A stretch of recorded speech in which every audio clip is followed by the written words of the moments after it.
আমরা বিগত সময়ে ছাত্রলীগকেও দেখি না যে এই ধরনের বক্তব্য দিতে যে তিনি কোনোভাবে ছাত্রলীগ নির্বাচন হতে দিবে না। কেন হতে দিবেন না রে ভাই? আপনি বলেন আপনার সমস্যাটা। সাংবিধানিকভাবে সকলেরই রাজনৈতিক অধিকার রয়েছে, তার ব্যক্তি স্বাধীনতা রয়েছে, তার দল মত আদর্শ বাছাইয়ের স্বাধীনতা রয়েছে। তো সেই জায়গা থেকে রাজনৈতিক অধিকার, এটি সাংবিধানিক অধিকার, যে কেউই এই অধিকার তিনি সংরক্ষণ করবেন এবং সে অধিকার ভোগ করবেন। কিন্তু কিছু কিছু ক্যাম্পাসে আপনি জানেন আবরার ফাহাদ হত্যাকাণ্ডের পর বুয়েটে আমরা দেখেছি সাধারণ শিক্ষার্থীদের দাবির প্রেক্ষিতে সেখানে প্রশাসন ছাত্ররা নিষিদ্ধ করতে বাধ্য হয়েছে। এরপর এই জুলাই অভ্যুত্থানের পর আপনাদের কাছে আমরা অবহিতের জন্য জানাচ্ছি যে আমরা একটা ইন্টারনাল সার্ভে করেছিলাম, সেখানে 80%-এর বেশি শিক্ষার্থী সেই সময় ছাত্র রাজনীতির বিরুদ্ধে তাদের মত দিয়েছেন। এখন প্রশ্ন হলো যে এই ছাত্র রাজনীতির প্রতি এই ভয় আতঙ্কটা কেন তৈরি হয়েছে? যেহেতু আপনারা জানেন গত 15 বছর ফ্যাসিবাদ কায়েম থাকার কারণে তারা ক্যাম্পাসগুলোতে ছাত্র রাজনীতির নামে যে অপরাজনীতি এবং আধিপত্য বিরাজ এবং এক ধরনের জুলুমতন্ত্র কায়েম করেছিল, তো সেই ভীতি এবং ট্রমা শিক্ষার্থীদের মাঝ থেকে এখনো যায়নি। তো আমরা শিক্ষার্থীদের এই চাওয়াটাকে অসম্মান করতে চাই না, বরং তাদের প্রতি সম্মান রেখেই তাদের মাঝে যেন ছাত্র রাজনীতির ভীতি দূর হয় সেজন্য ছাত্র শিবির কাজ করে যাচ্ছে। সেক্ষেত্রে বিশ্ববিদ্যালয় প্রশাসনের কাছে বেশ কিছু দাবি আমরা উত্থাপন করেছি। আমরা বলেছি যে শিক্ষার্থীদের কাছ থেকে মতামত নেওয়া যেতে পারে, সেটা এখন অনেক ধরনের প্রসেস আছে, গণভোট হতে পারে অথবা তাদের কাছে ইমেলের মাধ্যমে তাদের মতামত জানা যেতে পারে। তো অধিকাংশ শিক্ষার্থী যদি হলে রাজনীতি চায়, আমরা ছাত্র শিবিরও দ্রুত সময় সেখানে কমিটি দিব। আর তার আগ পর্যন্ত শিক্ষার্থীদের মতামত যাচাইয়ের জন্য আমরা বিশ্ববিদ্যালয় প্রশাসন সহ সংশ্লিষ্টদের কাছে আহ্বান জানাচ্ছি। দ্বিতীয় যে বিষয়টা বলেছেন যে ছাত্র সংঘ নির্বাচনের ক্ষেত্রে আমাদের আশঙ্কা আছে কিনা, আমরা 5ই আগস্টের পরে বারবার বলে আসছি, যেহেতু দলীয় লেজুর ভিত্তি রাজনীতির দীর্ঘদিনের ইতিহাস বাংলাদেশের ক্যাম্পাসগুলোতে আছে এবং মূলত এই লেজুর ভিত্তি রাজনীতিকে প্রমোট করার উদ্দেশ্যে ছাত্র সংঘ নির্বাচনগুলো বন্ধ রাখা হয়েছে।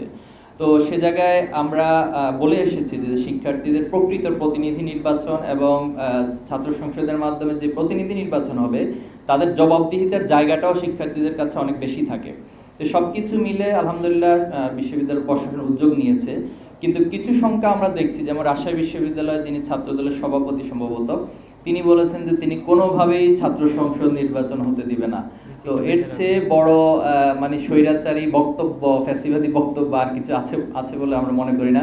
আমরা বিগত সময়ে ছাত্রলীগকেও দেখি না যে এই ধরনের বক্তব্য দিতে যে তিনি কোনোভাবে ছাত্রলীগ নির্বাচন হতে দিবে না। কেন হতে দিবেন না রে ভাই? আপনি বলেন আপনার সমস্যাটা কোথায়? এখন আপনি নির্বাচনে অংশ নিতে পারবেন না, এই জন্য আপনি যদি ছাত্র সংসদ হতে না দেন, অথবা আপনি নির্বাচনে পরাজয়ের আশঙ্কা আছে এই জন্য যদি ছাত্র সংসদ নির্বাচন হতে না দেন, তো তাহলে এটাকে আমরা ফ্যাসিবাদী ফ্রেমিংয়ের মধ্যেই সংজ্ঞায়ন করতে বাধ্য হচ্ছি। প্রথমত হচ্ছে আমরা কি করছি তার চাক্ষুষ প্রমাণ তো আপনারাই। সেই 5ই আগস্টের পর আমরা জুলাইকে ধারণ করে, জুলাইয়ের স্পিরিটকে, জুলাই শহীদদেরকে ধারণ করে আমাদের কর্মসূচি গ্রহণ করেছি এবং আমাদের প্রত্যেকটা কর্মসূচি শিক্ষার্থী বান্ধব ছিল, শিক্ষার্থীদের আগ্রহের জায়গা তৈরি করেছে। আপনি জানেন যে আমরা ঢাকা সোহরাওয়ার্দী সায়েন্স ফেস্ট আয়োজন করেছিলাম এবং মজার বিষয়, একটা মজার তথ্য হলো সেই সায়েন্স ফেস্টে যে চ্যাম্পিয়ন হয়েছিল সে কিছুদিন আগে ইউএসএ থেকে একটা ওয়ার্ল্ড কম্পিটিশনে থার্ড হয়েছে।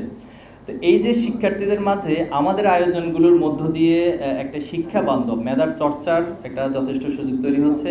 আমরা প্রত্যেকটা ক্যাম্পাসে গিয়ে আস্ক শিবির, নো শিবির এই প্রোগ্রামগুলো আয়োজন করেছি। মিট দ্য ব্রিলিয়ান্স, তাদের সাথে আমরা মুখোমুখি হয়েছি এবং তাদের প্রত্যেকটা প্রশ্নের খোলাখুলি জবাব আমরা দেওয়ার চেষ্টা করেছি, শিক্ষার্থীদের কাছে আমরা গিয়েছি। এবং ছাত্র রাজনীতিটা একটি সমাজের জন্য, একটি রাষ্ট্রের জন্য কতটা গুরুত্বপূর্ণ এই বিষয়গুলো আমরা বারবার তাদের কাছে তুলে ধরার চেষ্টা করছি। আমরা ছাত্র কল্যাণমূলক কাজগুলো বাড়াচ্ছি, গবেষণামূলক কাজগুলো বাড়াচ্ছি। তো এর মধ্য দিয়ে আমাদের রিসেন্ট একটা সার্ভে আছে, সেখানে সেটা 60% এসে দাঁড়িয়েছে, যেটা আগে 80%-এর ভীতি ছিল, এটা এখন 60% এসে দাঁড়িয়েছে। এটা আমরা আশা করছি যে এই প্রক্রিয়া যদি অব্যাহত থাকে তাহলে আশা করি এই ভীতিটা দূর হবে। কিন্তু দুর্ভাগ্যজনক হলো সত্য যে আমাদের বন্ধু প্রতিম যে ছাত্র সংগঠনগুলো আছে, ওনাদের বক্তৃতা, বিবৃতি অথবা ওনাদের কার্যক্রম শিক্ষার্থীদেরকে মাঝে মাঝে আবার ভীতি সঞ্চারের একটা জায়গা তৈরি করছে। তো আমরা এই জন্য সবাইকে এই কার্যক্রম থেকে এবং এই কাদা ছোড়াছুড়ি থেকে ফিরে আসার আহ্বান জানাচ্ছি। আর নতুন করে আপনি যেটি বলেছেন যে আসলে দেখুন আমাদের যেটা হচ্ছে যে একটা কালচার, যে একটা সংবাদ সম্মেলন হোক অথবা একটা বক্তৃতা বিবৃতি হোক, প্রতিপক্ষকে গায়েল করে কত বেশি বক্তব্য দেওয়া যায়। এখন আমি 5 মিনিট বক্তব্য দিব, 4 মিনিটে হচ্ছে প্রতিপক্ষকে ঘায়েল করে বক্তব্য দেওয়ার একটা প্রবণতা। তো এটা তো বিগত সময়ে ছিল, ফ্যাসিবাদের সময় ছিল। এখন যাদের নিজস্ব কোনো আসলে এজেন্ডা থাকে না, যাদের নিজস্ব কোনো দলীয় কর্মসূচি থাকে না, উপস্থাপনের মতো সক্ষমতা থাকে না, তো তাদের কাজই তো হবে যে প্রতিপক্ষকে বারবার বারবার হচ্ছে বিভিন্ন ট্যাগ দেওয়া, বিভিন্ন তাদের উপরে প্রোপাগান্ডা চালানো, মিথ্যাচার করা। তো এই জায়গাটা আমি মনে করি সংস্কৃতি পরিবর্তন হওয়া দরকার। কারণ আবু সাইদ, মুগ্ধ তারা জীবন এজন্য দেয়নি যে আগের কালচার, আগের সংস্কৃতি সব কিছু থাকবে।